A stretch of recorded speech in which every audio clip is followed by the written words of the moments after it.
कल तारीख यकीनन खुद को दोहराएगी। कल तारीख यकीनन खुद को दोहराएगी। आज के एक एक मंजर को पहचान में रखना।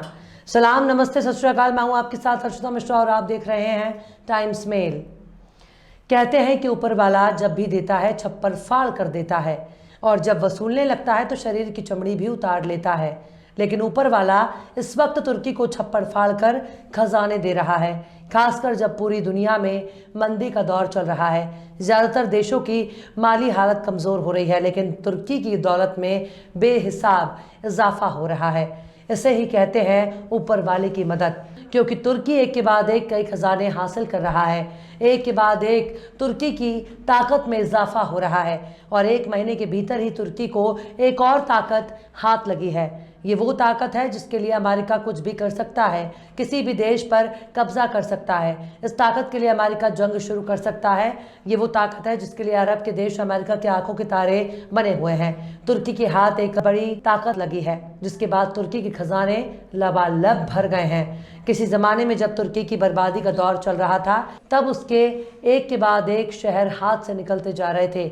बीते 100 साल के दौरान तुर्की ने बहुत सी मुश्किलों का सामना किया। दुनिया की एक बड़ी आबादी पर राज करने वाला साम्राज्य महज एक छोटे से मुल्क में तब्दील होकर रह गया। पश्चिम के देश तुर्की को काट खाने के लिए मुंह बाए खड़े थे। उस पर तुर्की पर दुनिया भर की शर्तों को लाद दिया गया था। लेकिन 2023 से ठीक पहले तुर्की को एक के बाद एक खजाने मिल रहे हैं, जिसके बाद बदहाली के दौर में गुजर रहा तुर्की अब मालामाल हो गया। अब तुर्की की ताकत में बेहिसाब इजाफा हो गया। ये खजाना तुर्की के हाथ ऐसे वक्त में आया है जब 2023 नज़दीक आ रहा है। साल 2023 वही दौर है जब तुर्क साम्राज्य दर्जनों देशों में बिखर गया था। अरब का बहुत बड़ा भूभाग कई हिस्सों में बंट गया। आज बड़े बड़े अरबी देशों को अलग अलग नाम से जाना जाता है, लेकिन 100 साल पहले तक इन देशों को एक ही साम्राज्य कहा जाता था, जिसे दुनिया तुर्क साम्राज्य और खिलाफत उस्मानिया के नाम से जानती थी। किसी ज़माने में जब उस्मानी तुर्क सुपर पावर कहलाते थे, तब उस्मानी सल्तनत से पश्चिमी देश थर थर थर थर कांपते थे। दुनिया के बड़े हिस्से पर बरसों तक राज करने वाले अंग्रेज भी तुर्की के सामने बहुत ही अदब से पेश आया करते थे। उस्मानी खिलाफत के सुल्तानों के सामने दूसरे देश के नेता घुटने पर बैठकर हाथ और पैर चूम कर सलाम किया करते थे। फ्रांस, इटली और अमेरिका भी ऑटोमन एम्पायर के नाम से दूर भाग जाया करते थे। लेकिन 2023 से पहले तुर्की के हालात में अचानक इतने सुधार कैसे आ रहे हैं? एक के बाद एक तुर्की को खजाने मिल रहे हैं। कभी सोने का खजाना, कभी तेल का खजाना और कभी गैस का खजाना। तुर्की सस्ते और खतरनाक हथियार भी बना रहा है। अमेरिका और पश्चिमी देशों को आग भी दिखा रहा है। लेकिन ये तमाम बदलाव 2023 से पहले ही क्यों हो रहे हैं? 2022 के अंत में तुर्की को बार बार खजाने क्यों मिल रहे हैं? तुर्की अब धीरे धीरे अपनी ताकत में इजाफा कर रहा है। अब तुर्की दुनिया के बड़े मामलों में दखल दे रहा है। अब अगर तुर्की चाहे तो कई देशों को तेल के लिए तरसा सकता है। तुर्की चाहे तो अपने खतरनाक हथियारों के जरिए बड़े बड़े देशों को धूल चटा सकता है। लेकिन दुश्मन से लड़ने में एक अलग ही मज़ा है, खासकर जब दुश्मन सैकड़ों साल पुराना हो। तुर्की पर लगाई गई पाबंदियों को अब 100 साल बाद पूरा होने वाला है, लेकिन इन 100 सालों में तुर्की ने बहुत से उतार चढ़ाव का सामना किया है। तुर्की ने बहुत से लोगों के ताने सहे हैं और तुर्की ने बहुत से दुश्मनों के हमले भी देखे हैं। तुर्की ने अपने दिल के अरब को टूटते हुए देखा है। तुर्की ने हिजाज़े मुकद्दस को देखा है। तुर्की ने फ़लस्तीन के टुकड़े होते देखा है, जिसे हासिल करना ही सलाउद्दीन अय्यूब का मकसद बन गया था। तुर्की ने अपने उस साम्राज्य पर विदेशियों का कब्जा देखा है, जिसे सल्जूक और उस्मानियों ने अपने पलकों पर सजाया था। तुर्की ने अपने अजीम सुल्तान अब्दुल हमीद सानी को दुश्मन के कैद में तड़पता देखा है। तुर्की ने विदेशी मीडिया के झूठे प्रचार को देखा है। बगदाद, नजफ और करबला की सरजमीन पर बहते लहू को देखा है। लेकिन अब तुर्की बदल रहा है। अब तुर्की इतना ताकतवर हो चुका है कि वो बड़े बड़े देशों का जहाज रोक रहा है। अब तुर्की उस हैसियत तक पहुंच चुका है जब विदेशी पाबंदियों का पलीता लग सकता है। 2023 से पहले तुर्की को बंद खजाना मिलना ही दूसरे देशों के लिए खतरा है। ग्रीस और तुर्की के रिश्ते खराब हो रहे हैं। तुर्की के हाथ में लगा खजाना ही 2023 का ट्रेलर माना जा रहा है। आखिर कौन सा खजाना लगा तुर्की के हाथ? आखिर कैसे 2023 से पहले तुर्की को मिल गई बड़ी ताकत?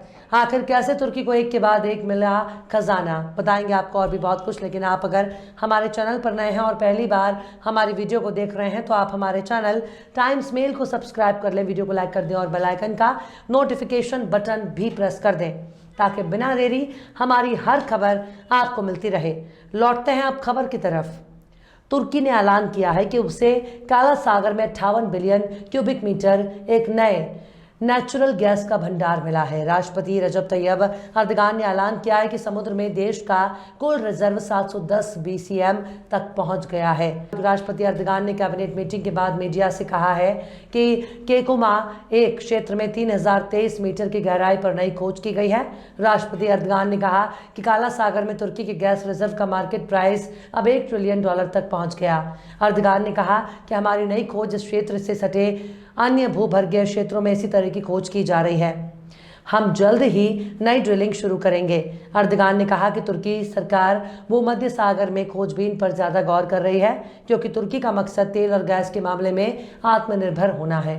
तुर्की अपनी ऊर्जा के लिए रूस, अजरबैजान और ईरान पर निर्भर करता है। एक महीने के भीतर ही तेल और गैस का भंडार मिलने से अब दूसरे देशों के भरोसे नहीं बैठेगा। अब वो अपनी जरूरतों के लिए दूसरों की तरफ उम्मीद भरी नजरों से नहीं देखेगा।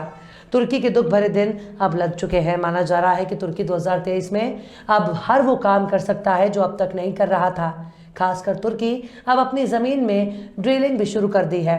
नेचुरल गैस का भंडार मिलने से पहले तुर्की को तेल का बहुत बड़ा भंडार भी इसी महीने मिला है। तेल भंडार मिलने पर तुर्की के राष्ट्रपति रजब तैयब अर्दगान ने ऐलान किया कि तुर्की को 15 करोड़ बैरल तेल का विशाल भंडार मिला है।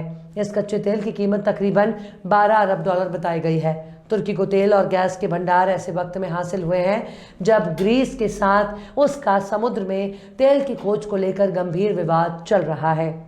हालांकि इससे पहले साल 2020 में तुर्की को सोने का विशाल भंडार मिला था जो दुनिया के कई देशों की जीडीपी से बड़ा था।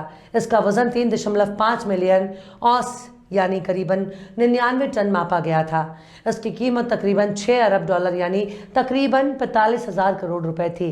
2 साल पहले तक तुर्की के हाथ में सोने का भंडार लगा तब इसकी कीमत Maldives, Liberia, Bhutan, Burundi, Lesotho जैसे देशों की जीडीपी से भी ज्यादा थी।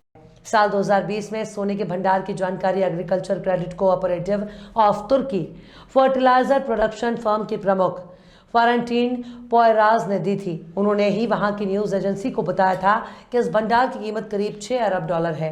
तुर्की सोने का बहुत बड़ा उत्पादक है। सितंबर 2020 के महीने में तुर्की के एनर्जी और नेचुरल रिसोर्सेस मिनिस्टर ने कहा था कि देशों ने 38 टन सोने का उत्पादन किया है। तुर्की का ये सोने का खजाना पश्चिम मध्य इलाके की सौगात में मिला था। तुर्की का अगले 5 सालों में टारगेट है कि सालाना सोने का उत्पादन 100 टन तक पहुंचाया जा सके। हालांकि तेल और गैस के इस विशाल भंडार से तुर्की की अर्थव्यवस्था को बड़ा फायदा मिलने की उम्मीद है। ठीक इसी तरह साल 2021 में तुर्की में सिकंदर के समय का ही एक ऐसा खजाना है जिसे बहुत ही बेशकीमती माना जा रहा है क्योंकि बहुत ही पुरानी कब्रें हाथ लगी हैं जिनका एक ऐतिहास महत्व है। तुर्की में पुरातत्वविदों ने पत्थरों को काटकर बनाए गए 400 मकबरों को खोजा है। ये कब्रगाह तकरीबन 1800 साल पुराने हैं। इनके अंदर खूबसूरत वॉल पेंटिंग्स हैं यानी दीवारों पर पेंटिंग की गई है। इसके साथ ही कुछ बेशकीमती सामान भी मिले हैं जिन्हें लोग खजाना कह रहे हैं। ऐसा माना जा रहा है कि ये मकबरे रोमन एम्पायर के वक्त पत्थरों से काटकर बनाया गया था। तुर्की के एजियन सागर से पूरब में तकरीबन 180 किलोमीटर दूर स्थित ऐतिहासिक शहर ब्लांडोस में ये पत्थर से कटे मकबरे मिले हैं। नेक्रोपोलिस में मिले 400 मकबरों में से 24 में दीवारों पर पेंटिंग्स मौजूद हैं, लेकिन रोमन साम्राज्य के खत्म होने के बाद कुछ गुंबदों को बेड़ों और मवेशियों के आरामगाह के लिए उपयोग किया जाता था। जानवरों के रहने की वजह से कई पेंटिंग्स खराब हो गई। हालांकि बिरोल की टीम कुछ को संरक्षित करने में कामयाब रही है। तो इस तरह से तुर्की की सरजमीन से तारीख के बड़े बड़े राज निकल रहे हैं। सोने का भंडार भी निकल रहा है, लेकिन तेल और गैस का विशाल भंडार हासिल होने से तुर्की के आर्थिक हालात में कुछ सुधार आएगा। हालांकि तुर्की ने रूस और चीन के साथ अपने ताल्लुक और मजबूत कर लिए हैं। अरब देशों के साथ भी तुर्की कदम ताल कर रहा है। ऐसे में तुर्की के विरोधियों के लिए साल 2023 काफ़ी मुश्किल भरा हो सकता है। बहरहाल चलते चलते आखिर में आया भोजपुरी ने भी क्या खूब फरमाया है। मिटती नहीं तारीख से कोई भी इबारत, मिटती नहीं तारीख से कोई भी इबारत, तारीख लिखेगी कि लिखा काट रहे हैं। फिलहाल इस वीडियो में बस इतना ही। ये वीडियो आपको कैसा लगा कमेंट बॉक्स में ज़रूर बताइएगा। वीडियो पसंद आए तो लाइक करें। हमारे वीडियो लिंक को फेसबुक, ट्विटर, व्हाट्सएप पर अपने रिश्तेदार, यार, दोस्तों को भी शेयर करें। और बेबाक, निष्पक्ष, स्वतंत्र पत्रकारिता को सपोर्ट करने के लिए आप हमारे यूट्यूब चैनल टाइम्स मेल को ज़रूर सब्सक्राइब करें। और हाँ, बेल आइकन की घंटी वाले बटन भी आप ज़रूर से दबा दें ताकि आपको हमारे आने वाले नए वीडियो की नोटिफिकेशन फ़ौरन ही मिल जाए। फिर मिलते हैं किसी और वीडियो में एक नई खबर के साथ। हर्षिता मिश्रा को दीजिए इजाज़त। जय हिंद। तो देख लिया आपने हमारे इस वीडियो को। हमें उम्मीद है कि आपने हमारे वीडियो को लाइक किया होगा और दूसरों को भी शेयर किया होगा। अगर अभी तक आपने हमारे चैनल टाइम्स मेल को सब्सक्राइब नहीं किया है तो जल्दी से सब्सक्राइब कर दें और बेल आइकन भी प्रेस कर दें।